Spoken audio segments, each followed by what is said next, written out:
Okay, so yeah, welcome everyone. My name is Verena. I work for BNP Paribas as part of the digital assets team at Security Services. So I'm happy to talk about collateral with all you today. So when saying tokenized collateral, we are of course in the digital asset space. So referring to tokenized financial instruments as opposed to cryptocurrencies. And I think you heard it already in several panels today. So capital markets are modernizing with tokenization, moving more and more out from the experimentation stage to more scalable use cases. Tokenized collateral is one of the most practical and promising use cases today. In a recent industry study, it has been found that more than half of global financial institutions expect handling actively tokenized collateral by end of this year. So it's quite an important topic to tackle. So our panel will explore how tokenized collateral can be used, what it can bring in terms of liquidity, efficiency gains, but also which questions we still need to address on operational side, legal side, governance side. I'm happy to introduce our speakers. So we have Efthimia Kefaela, Head of Derivatives, Clearing Development and Digital Innovation from Eurex Clearing. So Efthimia is responsible for the whole clearing value chain. She's driving main projects, strategic initiatives around clearing internally and also works on the digital transformation within Eurex Clearing. Then we have Jack van den Daele, who is already 21 years at JP Morgan, right? Currently as Prime Financial Services Account Manager for derivatives clearing. And he worked very closely both with Efthimia and Richard on a solution of mobilized margin. Then we have Stephan Mögelin, who is lead senior officer at BaFin within a team responsible for financial market infrastructures and the pilot regime team. He has over the last 9 years a specific focus on technology such as DLT, so innovative tech, and participates in international market groups and contributes to legislative initiatives. And then we have Richard Glen from HQLA-X, who is leading a team of solutions architects based in London. And at HQLA-X, you propose a DLT-based solution that allows clients to reduce cross-custody settlement risks and increase collateral velocity. You also worked very closely with both JP Morgan and Eurex Clearing on a solution that went live in 2025 around collateralized margin. And with that, I think I can jump in with the first question to you. So why are we talking about tokenized collateral? What is actually the problems that tokenized collateral can solve that existing collateral management solutions can't? Maybe Efthimia, you want to give it a go. Thank you very much, Verena. Yeah, so tokenization and collateral. Yeah, why are we talking about it? I mean, everyone knows the space and the landscape of collateral is very much fragmented. So we have CSDs, we have ICSDs, we have global custodians, we have banks. Collateral stays everywhere. And if you are looking at that landscape from a, let's say, institutional perspective, and you expect the financial market infrastructures to make the best out of it, then you reach the, let's say, the limits of the current system, because a CCP, for example, when it's about utilizing collateral of its clients, then the CCPs cannot have direct connections everywhere. That's very expensive, that's not efficient, and sometimes it's not regulatory possible to have connections everywhere.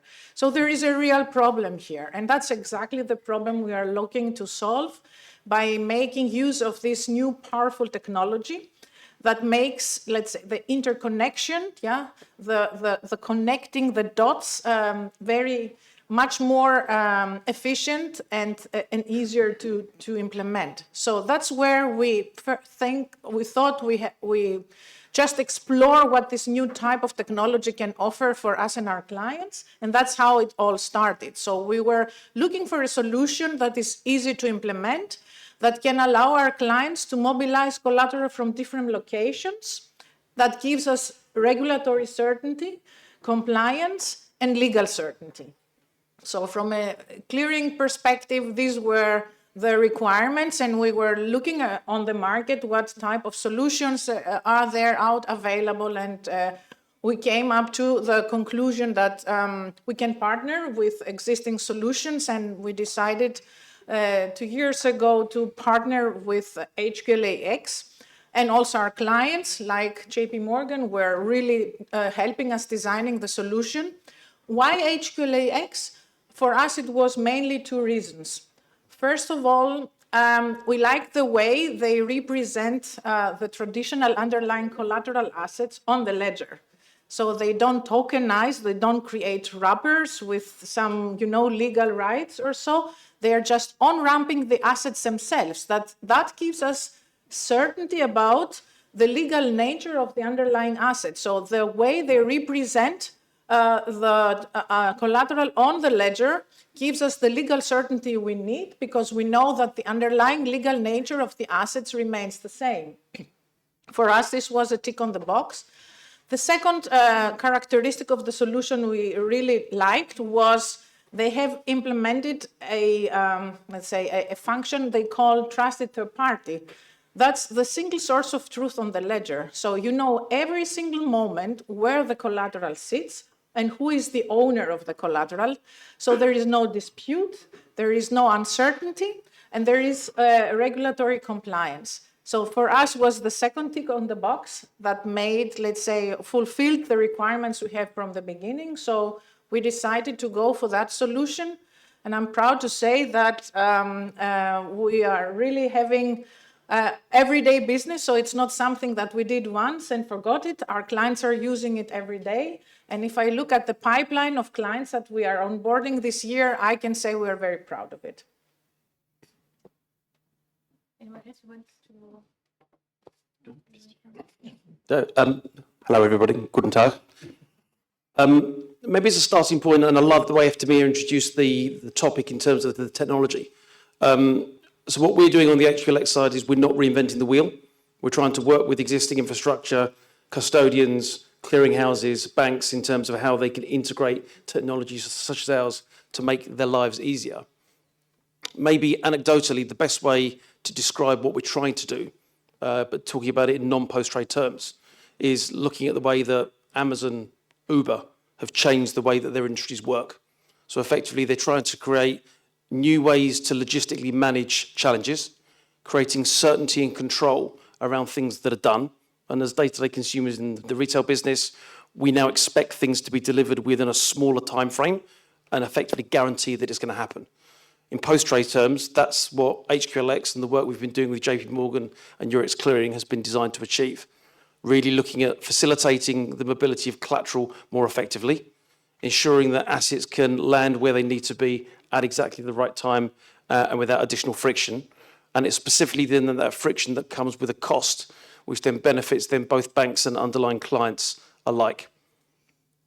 In terms of innovation, so when we talk about technology, we're talking primarily about some of the traditional securities finance products that exist today.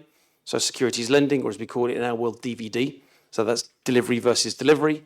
You have repo, you have margin management, you have pledge, you have all of the traditional structures that banks today know and love. I guess effectively looking forward, what we're really looking at adding is that layer of smart contracts. So really looking at deploying the technology to drive more automation and innovation and frictionless mobility across the industry. And if I think then with my technology hat on, one of the things that we've enjoyed the support of is certainly large FMIs such as Eurex Clearing and Deutsche Börse supporting our journey and coming to us with use cases that are innovative and help to create new opportunities. Secondly, it's also important to highlight both in Europe and beyond the regulators are also giving our industry a lot of tailwinds. So they're actually encouraging us to innovate. They're encouraging us to look at new technologies and the way that we can use them. And again, coming back to that anecdote of Amazon and Uber, for all of those people that work in either operational roles or control function roles today and are constantly pressing F9 on their keyboards saying, where is my collateral? That is exactly the problem that's going to go away if people work with us.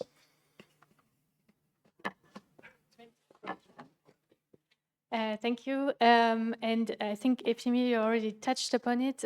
From a regulatory point of view, what is actually possible today when we look at tokenizing financial instruments and using them as collateral? So maybe, Stephan, you have a point of view there. Yes, thank you, Verena. It's quite an interesting question, but from my perspective and looking what we actually see, for example, in the US with positive statements on no action letters, I think it's really important to give a clear statement here that looking into our European frameworks for traditional capital markets, all of these kinds for tokenization is actually already possible because our regulatory framework is in principle technology neutral.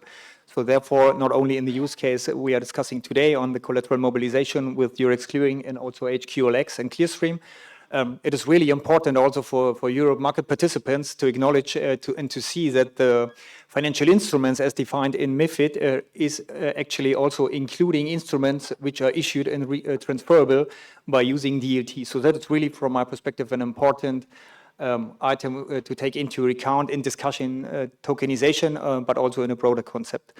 In terms of tokenization itself, there are two different approaches taken. So one is really natively issued instrument on a DLT. So that is what we, for example, have also in Germany with the German Electronic Securities Act, but what is also acknowledged as a tokenization use case for financial instrument is a digital representation of the underlying instrument. So that really comes back to what Efthimia has said, that we are talking about legal certainty on the instrument, but using other or new forms of technology like DLT for record keeping and transfer, and also broader use cases like collateral usage for initial margin.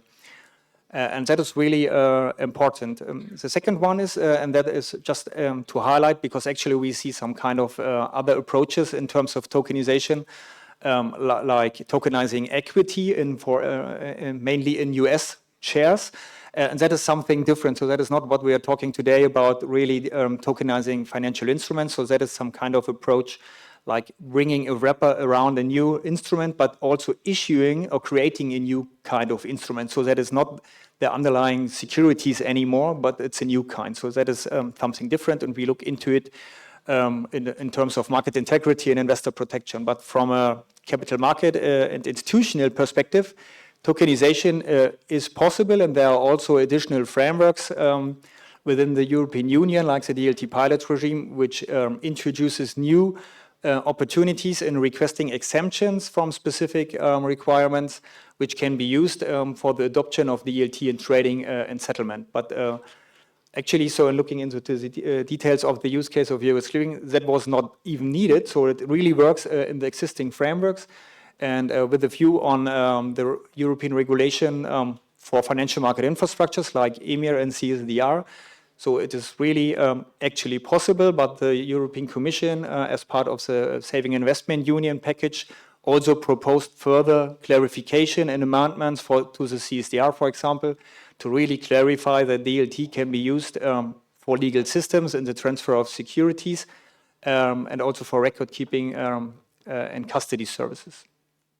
Thank you. That really gives a good bridge, I think, to the actual use cases. And I think we all know that JP Morgan is quite advanced on that one, so you're quite active there. Jack, what excites you most about tokenized collateral and the model that we can see there? Thanks, Verena. So I think what excites me most is that the solution that we built together solves a real-world problem. It's a real-world use case, and that is the posting of securities up to individually segregated accounts. Now, that is one of the more time-consuming and manual processes that one has to do in terms of security transfers, because there's a move from the underlying client up to the clearing broker and then onwards to the CCP. And that can involve bridges across different clearing systems, different custodians. And that process, to cut a long story short looks far more like a human chain than a blockchain. Things can take, 2 hours in a best case scenario, can span multiple days if you miss cutoffs. So what this use case gave us the opportunity to do was invest in creating an STP process, removing those human latency points within that chain. So that was in response to client demand, because the clients want to be able to optimize their underlying collateral, reduce their operational overhead, and reduce their costs.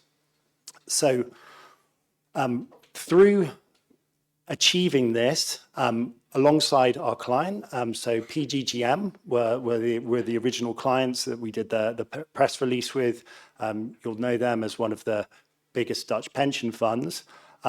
Just this week, we managed to do a collateral transfer that's posting new bonds up and drawing existing bonds down within 20 minutes, which is a serious compression of the existing timeline of hours at best and days at worst case scenario. So that's really exciting. But it doesn't stop there, because when we look ahead to 24/7 trading and the demands that places upon industry participants in terms of how do you post the margin up to the CCP outside of standard operating hours, Euroclear, Clearstream, TTC, they aren't operating on a Saturday and a Sunday.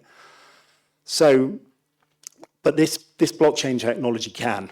So it opens a whole world of possibilities to bring that 24/7 trading within the realms of institutional finance and the safeguards and rails that we require. Thanks a lot. And maybe, Efthimia, you also have a view on what is the most powerful use case, let's say, from your point of view, where do you see the most value that's coming with tokenized collateral? Well, when talking about this cryptographic-based technology, DLT, I think there is one point where everyone can agree on. What this technology can do is it can connect markets. So something that used to be, very expensive and very, let's say, very also time-consuming and less effective, now becomes easy and really fast, yeah? And I think this is where we should collectively as an industry focus on, yeah? Instead of creating, everyone its own silos, let's try to use this technology to interconnect our markets, offer better services, better operating hours to our clients, and create really a global marketplace for everyone. And it's up to each and every individual of us in our financial industry to do that. So I think that's, let's say, for me, the most exciting point, or let's say a powerful tool that this technology gives us. And I think the time has come, yeah, to just use it and create a real global marketplace out of it. I think that's for me the best advantage. Yeah, thank you. And Richard, where did you start out at HQLA-X? What were your targets in mind when you started working on tokenized collateral?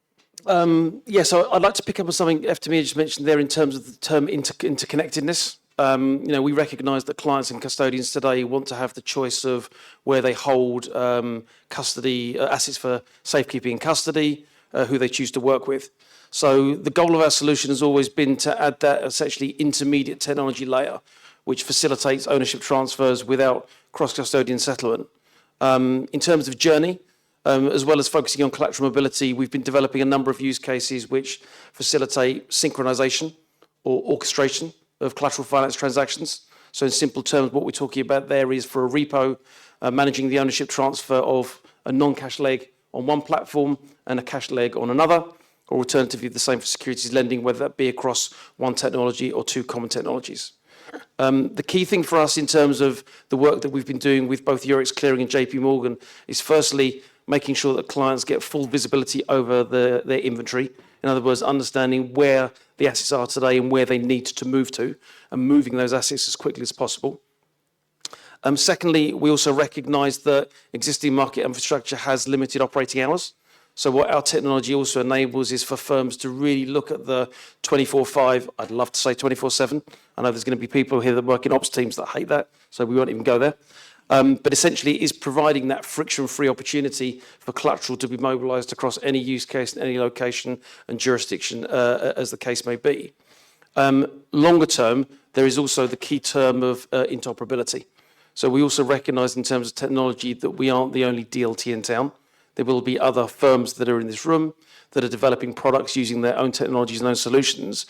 The key thing about our technology and the work that we do with our stakeholders, such as Eurex Clearing and JP Morgan, is to make sure that those technologies can also talk to another. Again, anecdotally, for those people that know when PCs and Macs were first created, you could never send messaging between the two. They were two different operating systems, they didn't work. That industry changed. What we're looking to do is to do exactly the same for settlement and custody across the different jurisdictions we work with.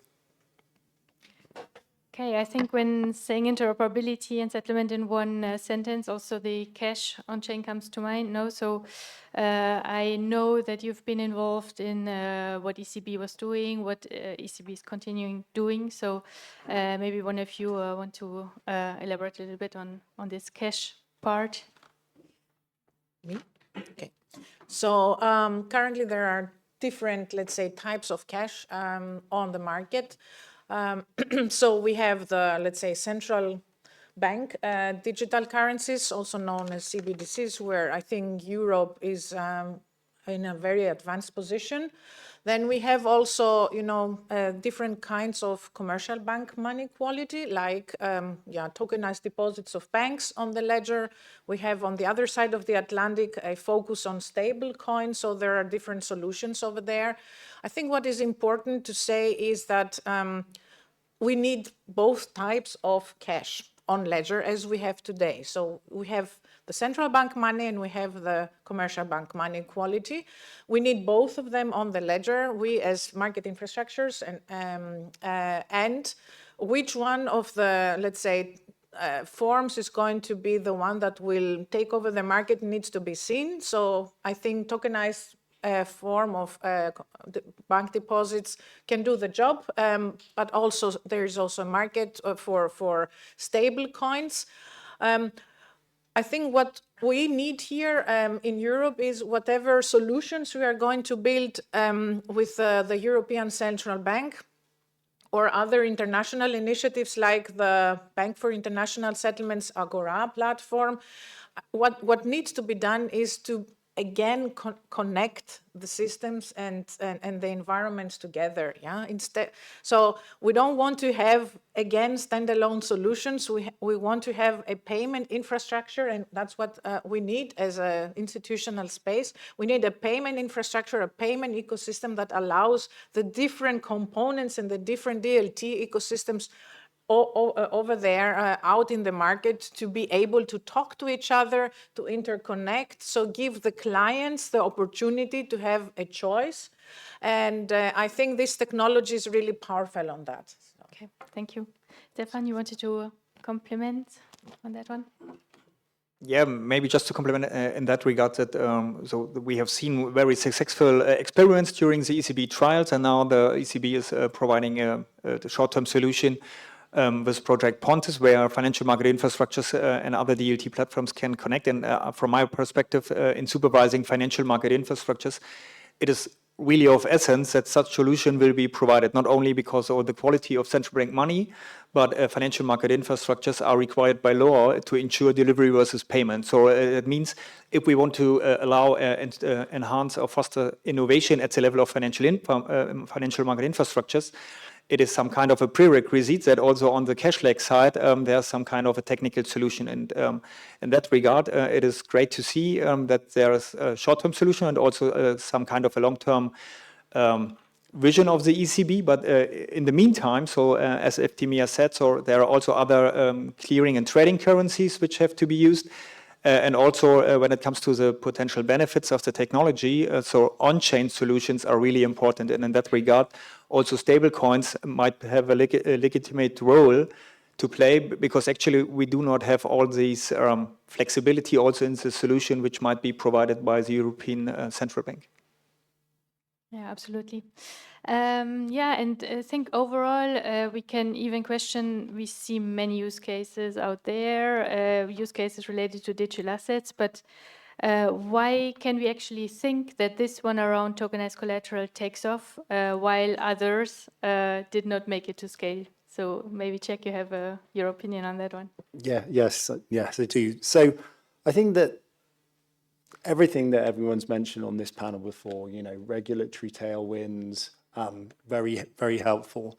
But it's also client demand. So clients want operational efficiency. We've got clients engaged in this model. They're using it.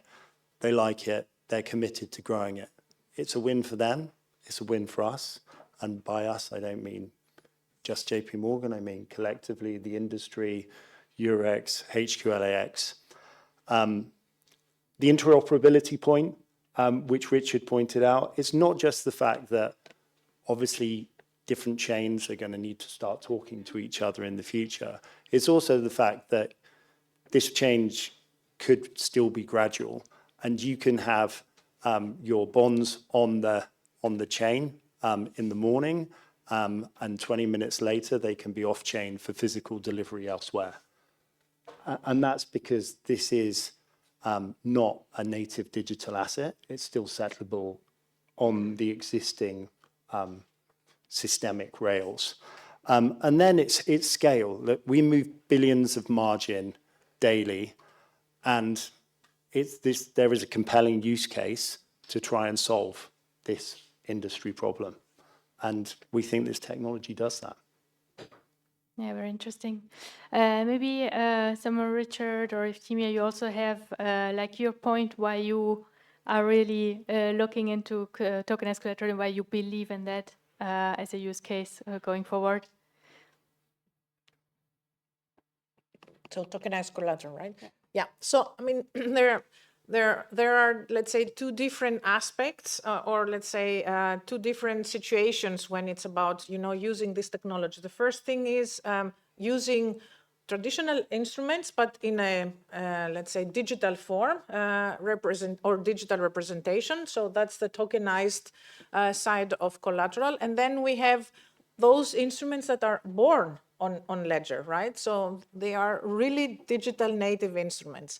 And when we participated last year to the European Central Bank experimental work, we had some very interesting findings there. So we evidenced to, you know, the participants in the room when we did the trials and the experiments, it was all real life and in production, not in a, you know, test environment, in production. So we evidenced that if it's about using, let's say, established infrastructures, then like a CCP, then you can on the CCP level seamlessly integrate flows from, let's say, traditional assets, yeah, and also flows from digital native assets under the same risk framework. And that was like an eye-opener for us at that point in time. We said, yes, we can do it. And we are very grateful to our regulators allowing us to, you know, experiment and play a little bit so that we get familiar with this new technology. So what we found out is it doesn't matter if the assets are born on the ledger or they are just tokenized forms of underlying traditional securities. What really matters is the way, first of all, the way you treat the instruments from a risk perspective for us, and also who is involved. So as long as you have the security and the compliance of a CST being the one that issues the digital native instruments, then I don't really care if they are born on ledger or in C++ or on paper. It's all the same quality as long as, you know, you have a CST behind it that can really be regulatory compliant and give me the legal certainty I do need. And that was for us really a big learning out of it. The second one was that CCPs are really uniquely positioned in this hybrid world we are currently living in, because CCPs can treat all instruments the same way. So you can apply your risk framework to both types of instruments, and we can also offer both types of business to our clients in a way that we don't ask them to have a super duper DLT technology in-house. They just use whatever they use today and can do both, traditional and digital business with us. So these were for us like eye-openers, and we decided to share all our learnings out of this experimental work with the ECB in a white paper, and I encourage you to download the white paper and see exactly what it really means. Sometimes you hear those buzzwords and then you think it's a hype. There is really substance behind it. And I firmly believe that, that this technology can really be very powerful in our hands, as long as you have the trustful institutions that know how to engage with us. Richard, complete. Yeah, thank you. I just wanted to pick up something Efthimia highlighted in, which I think is really important when we look at demystifying some of the words that we use and the way that the technology goes about solving problems. The term digital can be applied to mean digital workflow as well as digital assets. And I think it's important in terms of the use cases that we've been working on collectively with both Eurex Clearing and JP Morgan, is that our focus has really been looking at digital workflow. So making it as easy for clients to integrate into their legacy infrastructure. That means in terms of cost, in terms of friction, and dare I say, in terms of approvals. But then using that as a stepping stone strategy to start exploring the development of other use cases that they can build on that going forward. The second part is also that concept of trust.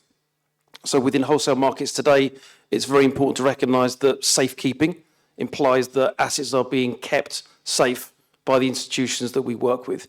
And it's specifically that FMI layer and the trust that's created through the custodian layer is deliberately the part of the industry that we elected to work with. We're not looking to disintermediate custodians. We're not looking to replace custodians. We're looking to enhance the service that they provide, because it's important that that resilience and that safekeeping still remains in place, both for traditional assets that we mobilise today, as well as digital native assets in either securities or cash form in the future. The other thing I just want to highlight in terms of why tokenised collateral is becoming important now is because I think there are certainly tailwinds coming from the regulators. So that's helping firms like ourselves, our clients and our partners, in the spirit of innovation, develop quite openly new use cases that we think can take the business forward. But similarly, it's also creating a network effect. We now have this, growing club of firms that want to talk about how we can improve the business. That's attracting new clients, whether it be from banks, whether it be from buy sides, whether it be from exchanges, whether it be from regulators. All of us are now pulling in the same direction. And I think as the momentum now continues to build, both in Europe, in the US, and also in Asia, I think we'll start to see more and more of the convergence of the requirements that we see in the traditional asset space and the digital asset space, and that in turn is going to create new efficiencies and opportunities for us all. Thank you. I think you highlighted a lot of very positive points and promising outlook, but maybe you also saw some, let's say, barriers or things that still need to be improved alongside all the projects you did, the use cases you explored, some elements where, okay, we maybe need some more certainties there, or some elements on another side. So do you have something to share on that front from your experiences? Yeah, so I can take this one to kick it off. So, so at least from our perspective, and what we see actually is that the issuance of instruments itself, so it's still fragmented as it applies by national securities law, which govern the issuance and also the transfer of ownership.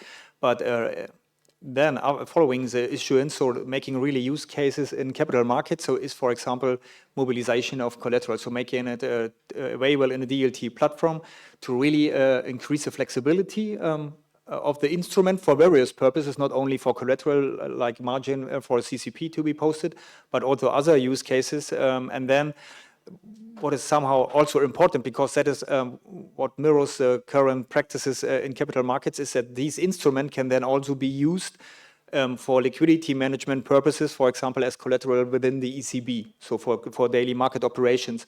And in that regard, so we really see and welcome the press release of the ECB to starting with the initial phase to allow also tokenized financial instruments to be used as collateral. But actually, that only refers to instruments which are issued by using DLT in a CSD and still held in securities accounts. So looking one step further, so there are also other solutions providing the issuance of these instruments, and where we actually have some kind of a clear national framework from a civil law perspective, but these instruments are currently not eligible as instruments for ECB market operations. And that is really a next step to be taken to really increase the use of the technology and the potential benefits, but also of the instrument itself. So to really allow financial institutions like JP Morgan to make use of the instruments in an efficient way as they are currently doing it. Yeah, and I think that the regulatory tailwinds are certainly here in Europe, but also in North America. So the DTC no objection received from the SEC in December last year opens the US market and DTC, the biggest custodian for US equities, up to this as well. So I think that this is a global phenomenon, and we hope this use case can scale. From my point of view, we are creating, let's say, a new problem here, because we are talking about custody under different legal entities outside of the CSDs, outside of the global custodians. So we are creating a huge fragmentation in the custody area, right? And I believe, again, what we experience in the collateral space, now we will have it in the settlement space. I believe there is still a very important role for the Clearstreams, the DTCCs, and the Euroclears of this world, because they will be the ones that are going to consolidate, let's say, all the custody infrastructure and give to the market infrastructures the, let's say, insurance, the safety, and the integrity we need in terms of guaranteeing settlement finality. Yeah, I mean, it would be impossible to have custody or settlement on, retail wallet infrastructure. That's a red line for every institutional player here. So I believe the role of the CSDs is now even more important for us, because they will do something against the fragmentation we are currently creating. Yeah, I think they have a, let's say, more important role in the future than in that space today. So we definitely need them. Yeah, makes sense. And when you think a little bit about that future, so when could we expect a 24/7 truly market for tokenized collateral? Does anyone want to give it a try to give an outlook on that one? All I'd say is that the model at the moment requires some pre-funding beforehand. That's obviously inefficient. And therefore, we need to be able to use something like tokenized collateral to get financial institutions, like those of us on this panel, comfortable with it. Yeah, I think just maybe picking up on that 24/7 point, I think that's where it comes back to the convergence of the DeFi and the TradFi space. I think there's an expectation that DeFi is 24/7 today, that TradFi is not. To give you one example use case that has been identified for us, we've got a number of issuers of stablecoins that have approached us and said that we need to be able to collateralize the exposures based upon the coins that we're minting. We mint coins on a Saturday and a Sunday. We need to hedge and collateralize on a Saturday and Sunday. If markets are shut, we can't do that. Therefore, how, using your technology, can we solve that problem? The answer is, again, you have to still work within the constraints of the legacy infrastructures today. You have to then represent assets digitally, or the ownership of assets digitally on a platform. But once they're represented, then all of a sudden weekends, public holidays, Christmas, etc., all becomes a day where people could do that going forward. Thank you. Yeah, and I think we can go for our last walkthrough. So with regards to tokenized collateral in the future, what would you give the audience as a takeaway? What is important to keep in mind, or what do you see as the main outlook for tokenized collateral from now?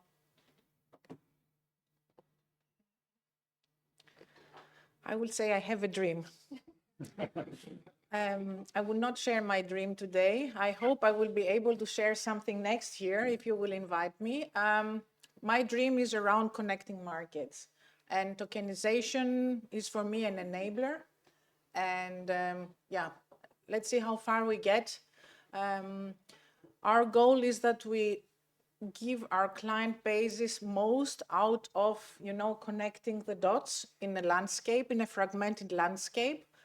And I hope that, the policymakers and regulators are going to be our supporters there. But we are currently working on that, and we promise that we do our best. And next year, maybe I can share the outcome of my dream. Yeah. We share that dream. Okay, so then, also contribute from a regulatory perspective. So in terms of tokenization and collateral, so it's definitely worth looking into it, and in particular at the level of financial market infrastructures, but also in a broader view for European regulation. So there will definitely be some review also in the existing framework to ensure and take also into account the current convergence of TradeFi and DeFi. So really look into the scope of eligible collateral instruments, but also from a technical perspective, what might be possible or where specific amendments or clarifications are needed to apply this new technology on existing instrument, and then in the use case itself, but it's more on the market participant side.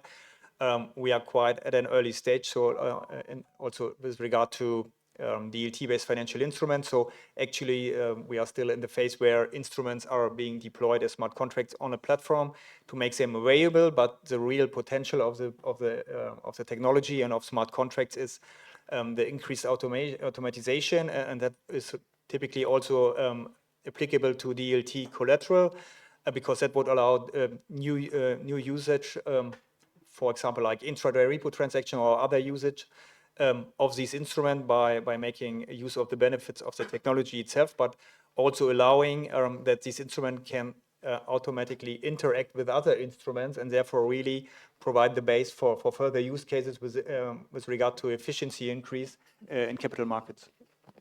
I'd just like to pick up on something Stephan mentioned there in terms of that term intraday. So there are a number of thematics in our industry which are pushing for things to be done more quickly, whether it be shortening settlement cycles such as T+1, whether it be new intraday liquidity guidance coming out from the ECB, where they're looking at making sure that firms not only know where cash was at a certain point in time in the past, but they know that they have sufficient assets, collateral, liquidity available at a certain point in the future. Particularly in the current geopolitical climate, I think it's important that we also look forward at safety rather than looking back. But I come back then to the anecdote that I started with at the start of this panel, where I talked about the impact that the likes of Amazon and Uber have had on our daily lives. In terms of technology, that's exactly what we are trying to achieve with post-trade. And to echo Efthimia's dream, that is exactly the journey that I think we've started.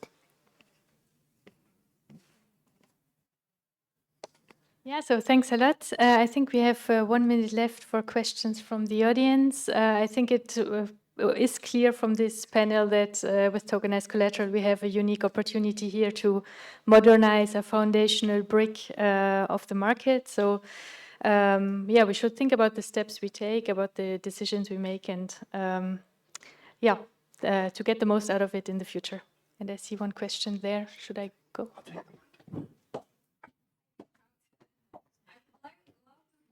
How risk management has changed with regards to intraday collateralization or collateralization based on DLT. Did you have any changes in internal risk management practices with regards to tests you've done? Thank you.